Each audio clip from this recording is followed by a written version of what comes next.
El sol de la mañana se filtraba a través de las cortinas delgadas de nuestro pequeño apartamento en el corazón de Madrid. Era uno de esos días de primavera en los que el aire aún conservaba un frescor invernal, pero el cielo prometía calor. Yo, Ana, me desperté con el aroma tentador de café recién molido y algo más, quizás tortitas o huevos revueltos.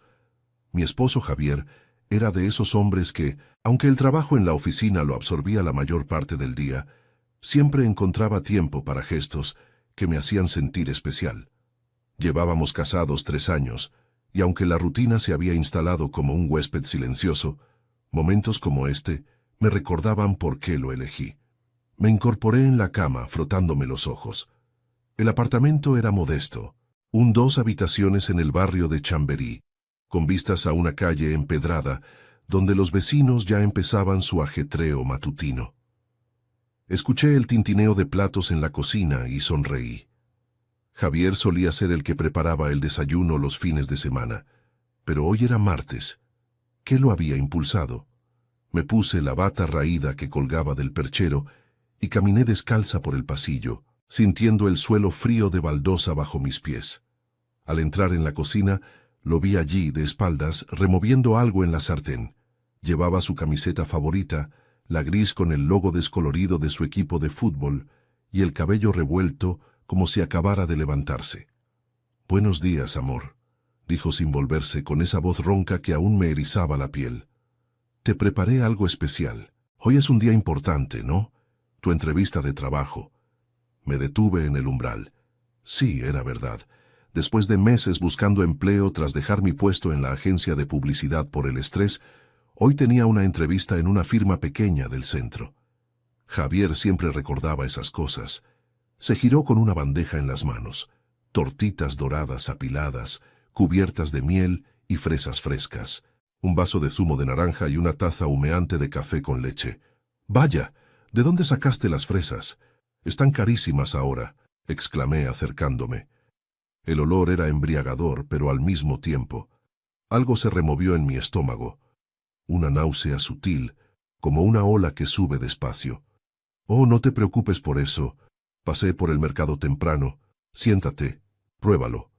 Me guiñó un ojo y colocó la bandeja en la mesa de madera rayada. Me senté, pero el mareo no cedía. Tomé un sorbo de zumo, fresco y ácido, pero al morder la primera tortita, el mundo se inclinó. El dulzor se volvió empalagoso y sentí que el estómago se contraía. Corrí al baño apenas a tiempo y vomité lo poco que había ingerido. Lágrimas de frustración me nublaron la vista mientras me lavaba la cara con agua fría. ¿Qué demonios me pasaba? Llevaba días así, con estos malestares repentinos, pero lo atribuía al estrés de la entrevista. Javier apareció en la puerta, preocupado. «¿Estás bien, Ana? ¿Fue el desayuno? Lo siento, quizás me pasé con la miel». Su mano en mi hombro era cálida, reconfortante. Negué con la cabeza, forzando una sonrisa. «No, es solo nervios. No te preocupes. El desayuno se ve delicioso, de verdad». Pero no podía ni mirarlo. La idea de comer más me revolvía el estómago.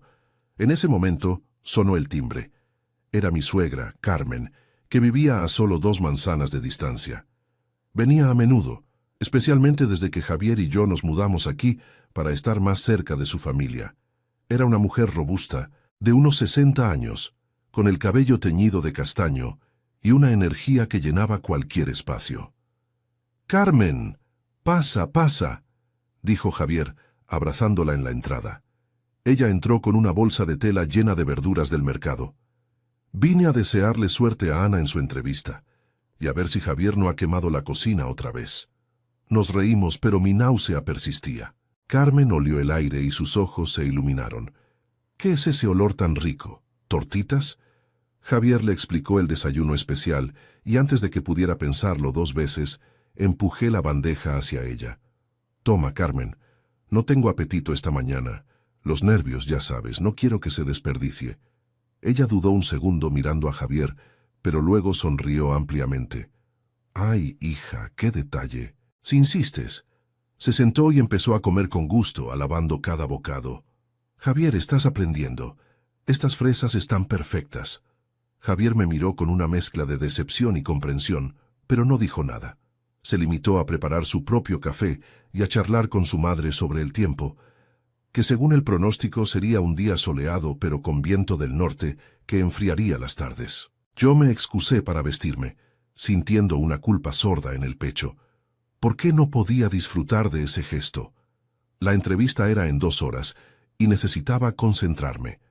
Mientras me ponía el traje sastre negro, el que había planchado la noche anterior, el espejo del dormitorio me devolvió una imagen pálida. Mi cabello castaño recogido en un moño apretado, los ojos verdes con ojeras leves. Javier entró y me abrazó por detrás. «Vas a arrasar, Ana. Eres la mejor, y si no comes, al menos toma esto». Me tendió una galleta salada de la despensa. Mordí un trozo, y esta vez el estómago lo aceptó. «Gracias», murmuré, girándome para besarlo. Sus labios eran suaves, y por un instante el mundo se redujo a nosotros dos en esa habitación luminosa. Carmen se despidió poco después, con la bandeja vacía y promesas de llamarme para saber cómo fue la entrevista. «Suerte, hija, y cuídate ese estómago. A lo mejor es algo que comiste ayer». Su comentario me hizo fruncir el ceño. ¿Y si era eso? Bajé las escaleras del edificio, el eco de mis tacones resonando en el hueco. Afuera la calle bullía. Un vendedor de churros gritaba su mercancía. Madres empujaban carritos hacia el colegio, y el tráfico de la gran vía cercana empezaba a rugir. El viento me revolvió el flequillo, fresco y cortante, como un recordatorio de que la vida no esperaba por nadie. Tomé el metro hacia el centro, apretujada entre oficinistas y turistas. Durante el trayecto la náusea volvió, más fuerte esta vez. Me apoyé en la barra, respirando hondo. Estrés. Algo peor. La entrevista era en una oficina moderna en Sol, un edificio de cristal que contrastaba con el caos de la plaza. Llegué con 10 minutos de antelación, pero el malestar no cedía. En el baño del vestíbulo me refresqué la cara y practiqué mi sonrisa profesional. El entrevistador, un hombre de mediana edad llamado señor Ruiz, me recibió con cortesía. «Señora López, bienvenida. Cuénteme sobre su experiencia en publicidad». Hablé con fluidez, destacando mis campañas pasadas, pero a mitad de la conversación otra oleada de náusea me interrumpió. Disimulé con un sorbo de agua, pero noté su mirada escrutadora. «¿Se encuentra bien?», preguntó. «Sí, solo un poco de resfriado», mentí. Salí de allí con una sensación agridulce. Parecía interesada, pero no prometí nada. Caminando de vuelta al metro, el sol ahora alto calentaba las aceras, y el sudor se mezclaba con mi ansiedad. Llamé a Javier para contarle, pero su teléfono estaba ocupado. «En su lugar», contestó Carmen. «Ana, ¿qué tal? Javier está en una reunión rápida, pero me dijo que te llamara si no podías». Su voz era maternal, casi posesiva. Le conté lo de la entrevista, y ella insistió en que pasara por su casa para almorzar. «Te preparo algo ligero, no puedes estar así», acepté, exhausta. Su piso era un remanso de orden en medio del barrio, con fotos de familia en las paredes y el olor a guiso casero. Javier llegó poco después, con flores en la mano. «Para celebrar», dijo, pero al ver mi rostro frunció el ceño. «Ana, ¿sigues mareada? Deberíamos ir al médico». Carmen intervino. «Es solo el estrés, hijo. Come algo, verás cómo se te pasa». La tarde transcurrió en una calma tensa. Jugamos a las cartas, como solíamos hacer en familia, pero mi mente divagaba. 2 horas después de la entrevista, mientras el sol se ponía tiñendo el cielo de naranja, una idea me golpeó como un trueno. Las náuseas, el cansancio. ¿Y si estaba embarazada? El pensamiento me aterrorizó y emocionó a partes iguales. Javier notó mi distracción y me tomó la mano bajo la mesa. «Sea lo que sea, lo enfrentaremos juntos», susurró. Pero en ese momento, el teléfono de Javier sonó. Era su jefe, con noticias urgentes. Su rostro palideció al colgar. «Ana, hay problemas en el trabajo. Podrían despedirme». El mundo se derrumbó un poco más. La náusea volvió, pero esta vez no era solo física. Nuestra vida, tan frágil, acababa de complicarse. La tarde se extendía como una sombra larga sobre el barrio de Chamberí, donde el sol poniente teñía las fachadas de los edificios antiguos con un resplandor anaranjado que contrastaba con el gris del asfalto. El viento del norte, que Javier había mencionado por la mañana, ahora soplaba con más fuerza, haciendo que las hojas secas de los plátanos callejeros danzaran en remolinos erráticos. Estábamos en la casa de Carmen, sentados alrededor de la mesa de comedor con su mantel de hule floreado, las cartas esparcidas como un mapa de nuestras preocupaciones. Mi suegra había insistido en servirnos un plato de sopa de verduras, ligera y reconfortante, con ese toque de azafrán que siempre añadía para darle vida al caldo.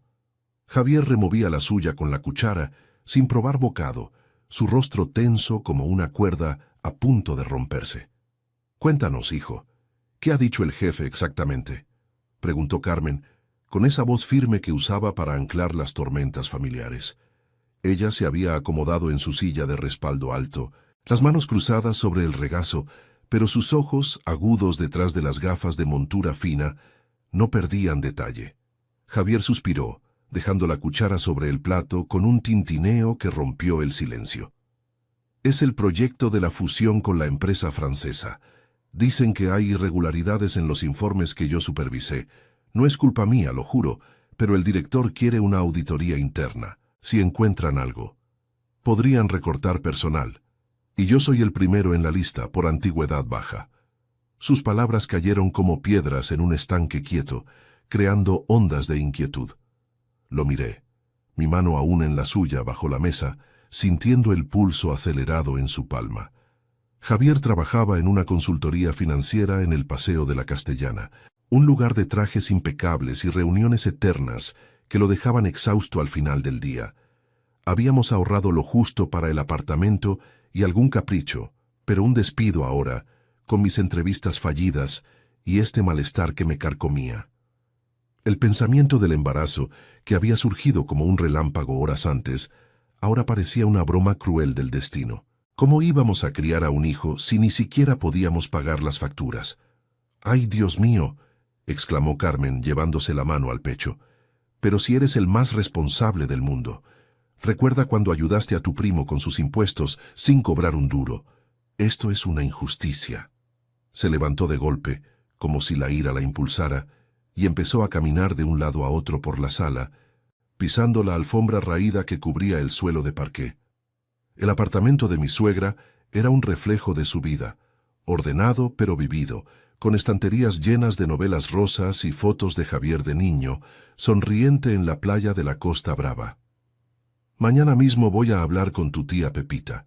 Ella conoce a un abogado que trabaja en el juzgado. No van a salirse con la suya». Javier negó con la cabeza, una sonrisa amarga curvando sus labios. «Mamá, no es tan sencillo. Es una empresa grande, con abogados caros. Solo necesito preparar mi defensa, revisar los documentos esta noche». Me miró entonces, y en sus ojos marrones vi el miedo que intentaba ocultar. El de fallarnos, de no ser el proveedor que soñaba ser. «Ana, lo siento. Justo cuando estabas emocionada con la entrevista». «No digas tonterías», interrumpí, apretando su mano con más fuerza. Mi voz salió más firme de lo que esperaba, aunque el estómago aún se resentía con la sopa a medio comer. Lo de la entrevista no fue un desastre total. El señor Ruiz dijo que me llamaría en unos días. Y esto lo resolveremos juntos. Las palabras me salieron del alma, recordándome por qué nos habíamos casado.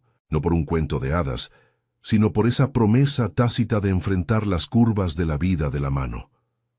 Pero internamente, la duda me roía. ¿Y si el bebé era real? Hacía meses que no usábamos protección, distraídos por el estrés, y mis ciclos siempre habían sido irregulares. Carmen se detuvo en su paseo y nos miró a los dos, como si pudiera leer nuestros pensamientos. «Vosotros dos sois fuertes. Mirad.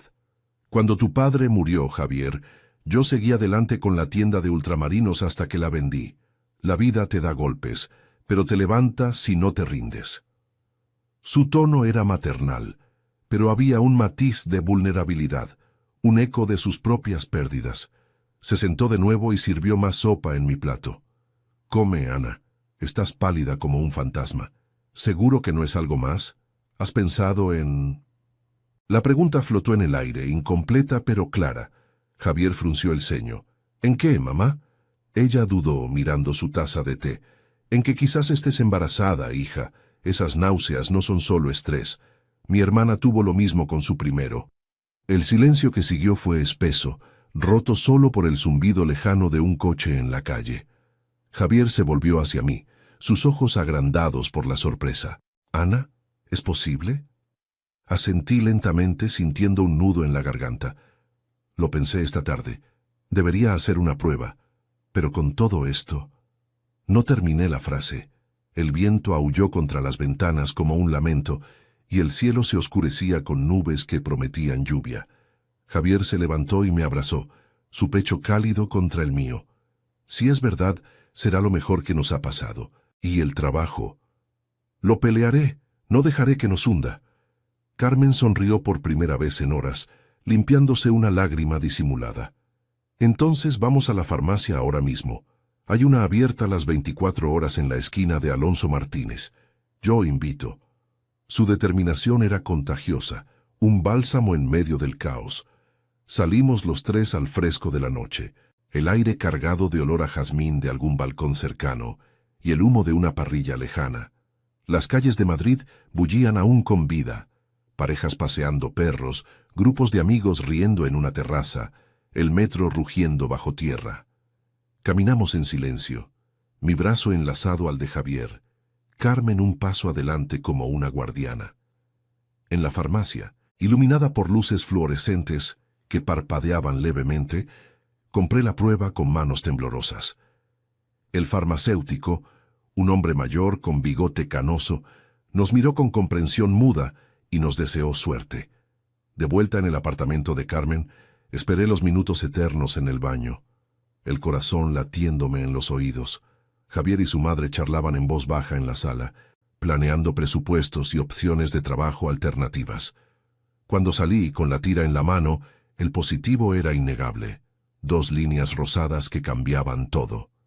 Javier me abrazó con fuerza, lágrimas en sus ojos. Vamos a ser padres, Ana.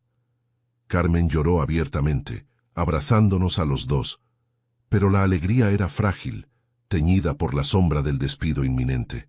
Esa noche, mientras Javier revisaba papeles en la mesa, yo me acurruqué en el sofá, sintiendo al bebé como una promesa en medio de la tormenta. Mañana sería otro día, con sus obstáculos, pero por primera vez sentí que el apoyo de mi familia me hacía más fuerte. El viento amainó afuera, dejando un silencio expectante, como si Madrid contuviera la respiración con nosotros. La noche se había asentado sobre Madrid como un manto pesado, con el cielo nublado, que al fin descargaba una lluvia fina y persistente, típica de esas primaveras caprichosas que empapan las aceras sin piedad. El sonido de las gotas repiqueteando contra las ventanas del apartamento de Carmen era un ritmo constante, casi hipnótico, que contrastaba con el torbellino de emociones que bullía en mi interior. Javier y yo habíamos regresado a nuestro piso en Chamberí después de la revelación en casa de mi suegra, pero el sueño nos eludía. Él estaba sentado a la mesa de la cocina, rodeado de papeles desordenados, informes financieros, correos impresos y notas garabateadas con su letra apretada. La luz amarillenta de la lámpara de pie proyectaba sombras largas sobre su rostro, acentuando las arrugas de preocupación en su frente. ¿Quieres un té, amor? Algo para calmar los nervios, le pregunté desde el umbral, con una mano instintivamente sobre mi vientre, aunque aún no se notaba nada. El positivo de la prueba me había dejado en un estado de euforia teñida de pánico. Era como si el mundo se hubiera expandido de golpe, abarcando no solo nuestras vidas, sino la de un ser diminuto que dependía de nosotros. Javier levantó la vista, sus ojos inyectados en sangre por el cansancio. No, gracias, Ana. Solo necesito aclarar esto. Si encuentro el error en los números, quizás pueda salvar el puesto. Su voz era un murmullo ronco, cargado de esa determinación estoica que admiraba en él, pero que ahora me rompía el corazón. Me acerqué y me senté a su lado, rozando su brazo con los dedos. El apartamento olía a café rancio de la mañana y a la humedad que se colaba por las rendijas. Fuera, El viento había cesado, pero la lluvia arreciaba, formando charcos en la calle empedrada donde un gato callejero se guarecía bajo un portal. No estás solo en esto, Javier. Mañana hablaremos con Carmen de nuevo. Ella tiene razón. Tu tía Pepita puede ayudarnos con el abogado.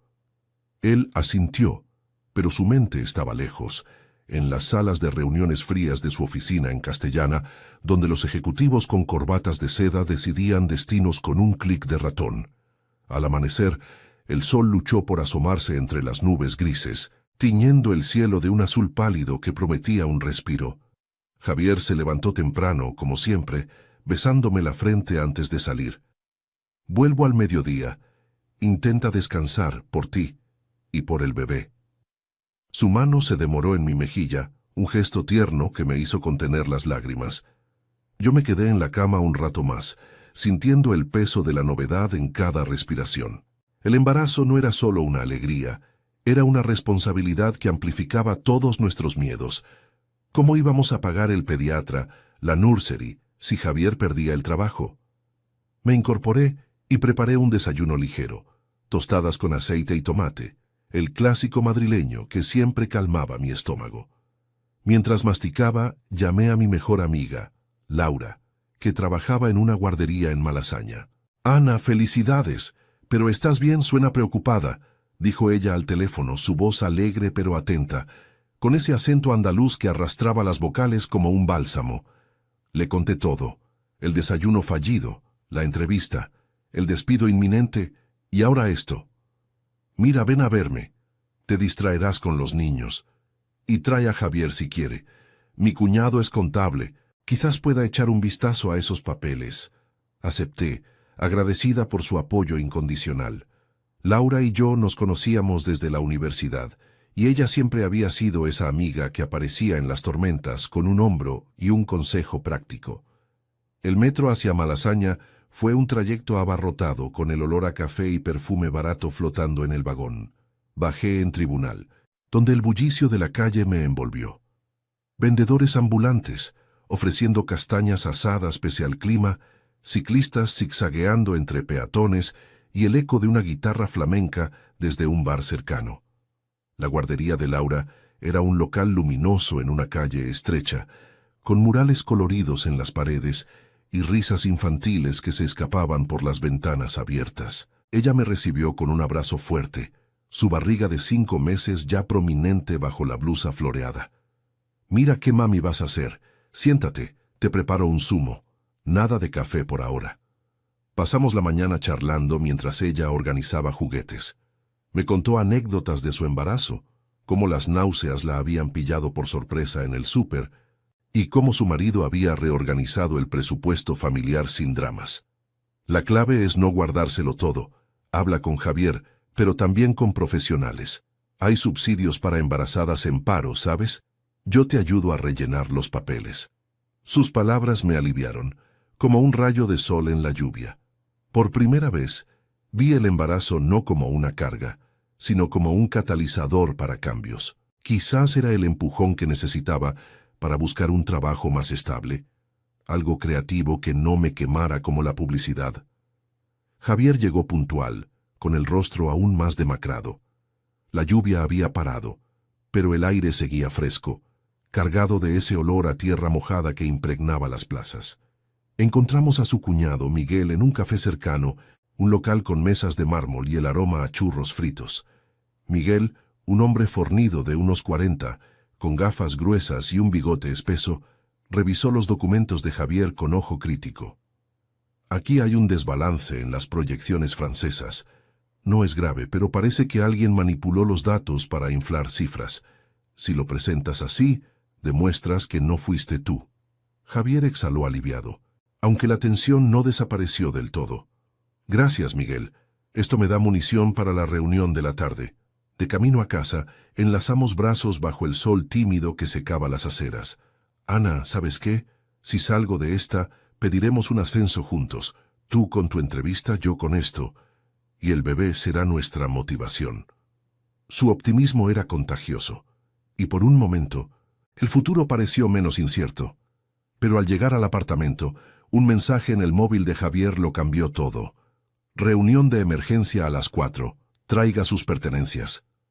El pánico regresó, un nudo en el estómago que rivalizaba con mis náuseas matutinas. Carmen nos llamó esa tarde, insistiendo en que cenáramos en su casa. No os aisléis. La familia es para estos momentos. Fuimos, y alrededor de su mesa, con un plato de tortilla de patatas humeante y ensalada fresca, planeamos el siguiente paso. Ella contactó a la tía Pepita, quien recomendó un abogado laboralista en Gran Vía. Javier, fortalecido por el consejo de Miguel, preparó su defensa. Yo, sintiendo al bebé como una chispa de esperanza, contribuí con ideas, freelances en diseño gráfico, mientras buscaba empleo fijo. La noche cayó con estrellas asomando entre nubes dispersas, y por primera vez, los obstáculos parecieron superables. El apoyo de Javier, Carmen y Laura me hacía crecer, transformando el miedo en resiliencia. Pero la reunión de mañana decidiría mucho.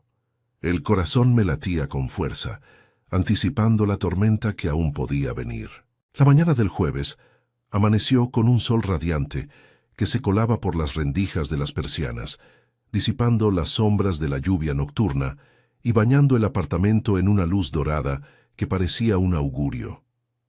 El aire de Chamberí llevaba el aroma fresco de las aceras lavadas, mezclado con el humo de los autobuses que rugían en la calle principal y el lejano tañido de una campana de iglesia, recordando que era hora de empezar el día.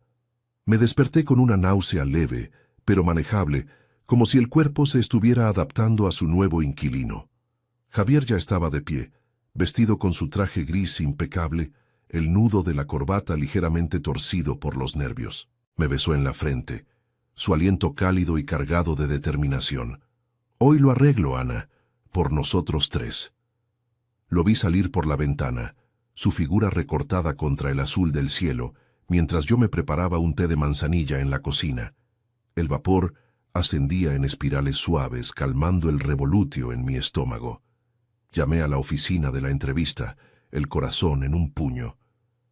«Señora López, hemos revisado su currículum. ¿Podría venir esta tarde para una segunda ronda?»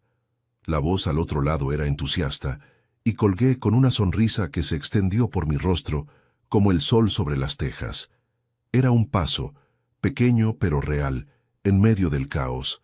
Me vestí con cuidado, una blusa blanca holgada que disimulaba cualquier cambio incipiente y pantalones cómodos, listos para el metro abarrotado. Mientras tanto, Javier entraba en el edificio de Castellana, un monolito de cristal y acero que reflejaba el ajetreo de la ciudad como un espejo implacable.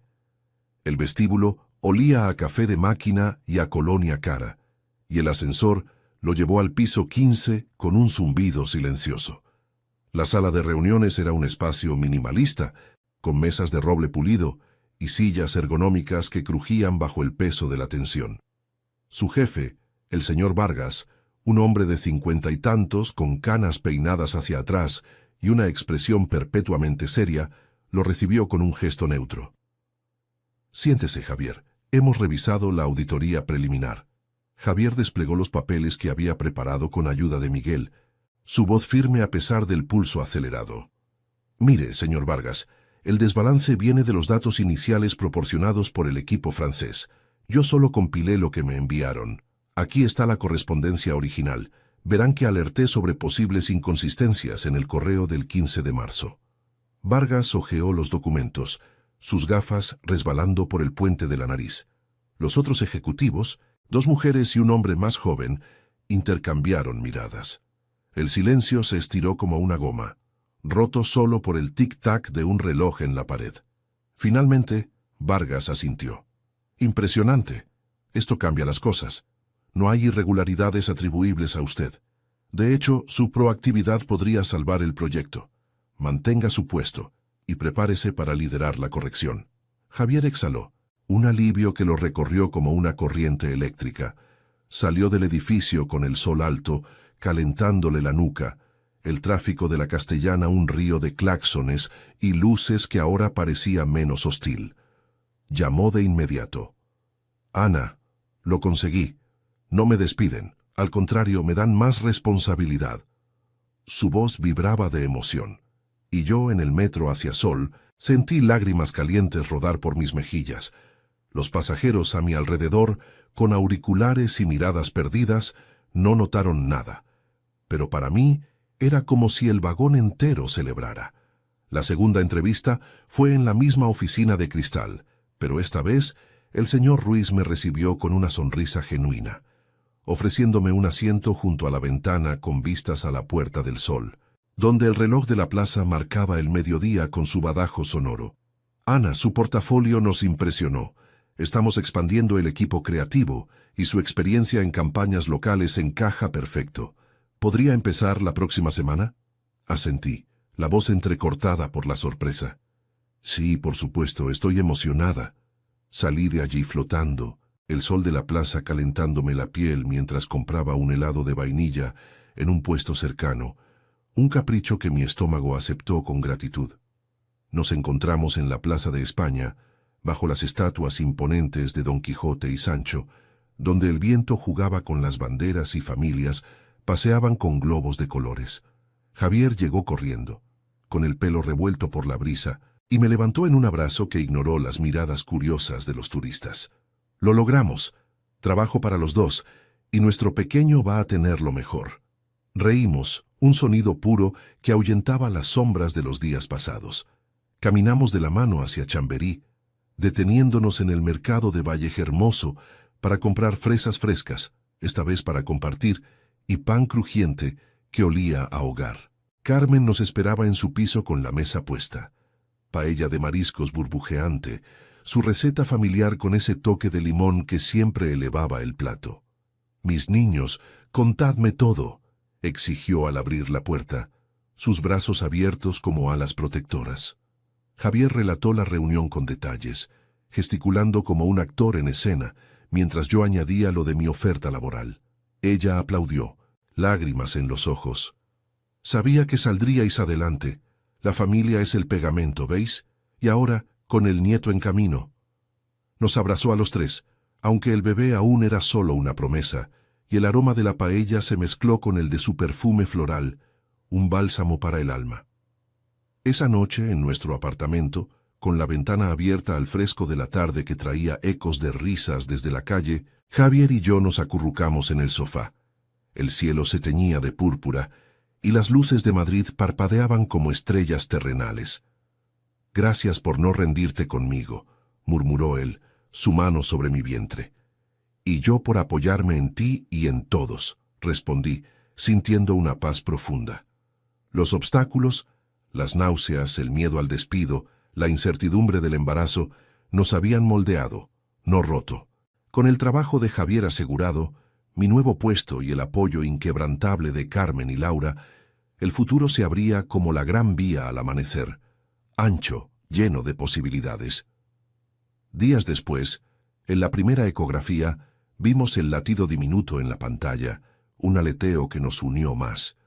Madrid, con su bullicio eterno y sus primaveras impredecibles, era el telón de fondo perfecto para nuestra historia. No un cuento perfecto, sino uno real, donde el crecimiento nacía del esfuerzo compartido. Y mientras el sol se ponía sobre los tejados, supe que, pasara lo que pasara, lo enfrentaríamos con la misma fuerza que nos había traído hasta aquí.